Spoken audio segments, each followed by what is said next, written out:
போய் கரூர்ல பாதிக்கப்பட்ட மக்களை நான் சந்திக்கணும் அப்படின்னு நீதிமன்றத்தை நாடி இருக்கிறாங்க. அது அவங்க கட்சி, அவங்க முடிவு. அது எனக்கு அதில் கருத்து இல்லை.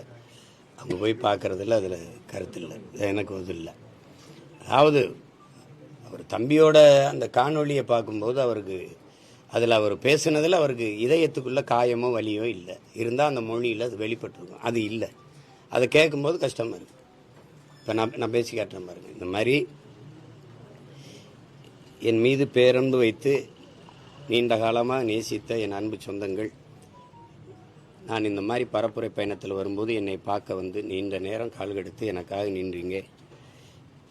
உங்களுக்கு நான் என்ன நன்றி கடன் எப்படி செலுத்த போகிறேன்னு தெரியல. நம்ம எல்லாரும் சேர்ந்து ஒரு நல்ல அரசியலை உருவாக்கி நல்ல ஆட்சியை நம்ம உருவாக்குவோம். இது இந்த மாதிரி ஒரு கொடும் துயர நிகழ்வு நிகழ்ந்துருச்சு. பச்சிலம் குழந்தைகள் இறந்ததெல்லாம் எனக்கு மிகுந்த மன வலியை தருது. அதில் இவ்வளோ பேர் உயிரிழந்திருக்காங்க. அதுக்கு நானும் காரணமாயிட்டேன். இப்போ இந்த நிகழ்வை பொறுத்த வரைக்கும் தம்பி விஜய் அந்த இடத்துக்கு பரப்புரைக்கு போனதுனால தான் இது நிகழுது. நான் போகலைன்னா அது நிகழாதுல்ல. நான் போனதுனால தான் நிகழுது. அப்போ காரணம் யார்? மற்ற இடத்துலலாம் நடக்கலை, இங்கே ஏன் நடந்துச்சுன்னு சொல்கிறது இல்லை. அப்போ அந்த இடத்துல நடக்கணும்னு நினைக்கிறீங்களா? அந்த இடத்துல ஏன் நடக்கலைன்னு நினைக்கிறீங்களா? இங்கிருந்து பறந்து போகிற அந்த வெளிநாட்டுக்கு போகிற அந்த குஜராத்லேருந்து பறந்து போகிற விமானம் மட்டும் ஏன் வெடிச்சதுன்னு கேட்பீங்களா? சொல்லுங்கள், அப்படி கேட்பீங்களா? எல்லாரும் போகிற பேருந்து விபத்துக்குள்ளால் இந்த பேருந்து மட்டும் ஏன் விபத்துக்குள்ளாச்சுன்னு கேட்பீங்களா? அப்படி கேட்குறதே தப்பு. எல்லா கூட்டத்திலையும் மயங்கி விழுந்தாங்க, இதுலேயும் மயங்கி விழுந்தாங்க. நெரிசலாக இருந்தனால மிதித்து அது காயம்பட்டு இறந்து போயிட்டாங்க. அதுதான் மூச்சு திணறல் ஏற்பட்டு. ஆள் புகுந்தாங்க, கத்தியால் குத்துனாங்கன்னா மருத்துவமனையில் போய் பார்த்தேன். ஒருத்தர் கூட கத்தியால் கீறின காயத்தில் வந்து படுத்திருக்கலையே. காலில் கையில் காயம், கழுத்தில் காயம், எல்லாம் மிதிச்சது. அவங்களே சொல்கிறாங்க, மயங்கிட்டோம், கீழே விழுந்தோன்னா மிதிச்சிட்டாங்க. சில பேர் நாங்கள் போகிறோன்னா இல்லை தலைவர் வந்துடுவார், நில்லுங்கன்னு எங்களை நிறுத்திட்டாங்க. அதில் நெரிசலில் சிக்கிட்டோம், மயக்கம் வந்துடுச்சு. இதான் சொல்கிறாங்க. ஏன்னா காலையிலேருந்து சாப்பிடல, நீர் அருந்தலை. தம்பிக்கிட்டே கேட்குறாரு, தண்ணியை தூக்கி போடுங்க அப்படின்னு. ஒருத்தர் தேவைக்கு போடுறாரு. அப்போ சுற்றி இருக்க எல்லாருக்கும் தாகம் தானே.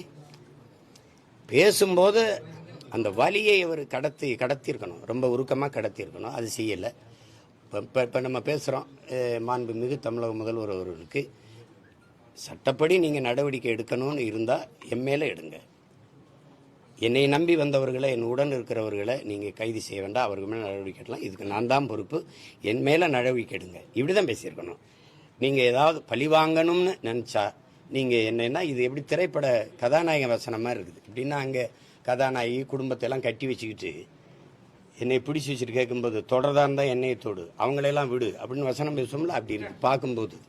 அது நல்ல அணுகுமுறை இல்லை. கேட்கும்போது அது எப்படி வரும்?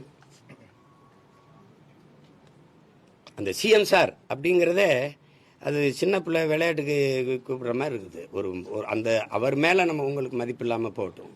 ஆனால் உட்கார்ந்து இருக்கிற அந்த நாற்காலி இந்த நிலத்தில் பெரும்பெரும் தலைவன் உட்கார்ந்தது. ஓமந்தூர் ராமசாமி ரெட்டியார் தாத்தன், குமாரசாமி ராஜா, மூதறிஞர் ராஜாஜி, பெருந்தலைவன் காமராஜ், பேரறிஞர் அண்ணா போன்ற பெருந்தலைவர்கள் இருந்த ஒரு இடம் அது.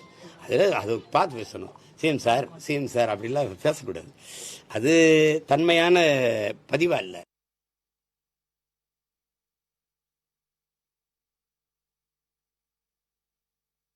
கரூர்ல பாதிக்கப்பட்ட மக்களை நான் சந்திக்கணும் அப்படின்னு நீதிமன்றத்தை நாடி இருக்கிறாங்க. அது அவங்க கட்சி, அவங்க முடிவு. அது எனக்கு அதில் கருத்து இல்லை. அவங்க போய் பார்க்குறதுல அதில் கருத்து இல்லை. எனக்கு இது இல்லை.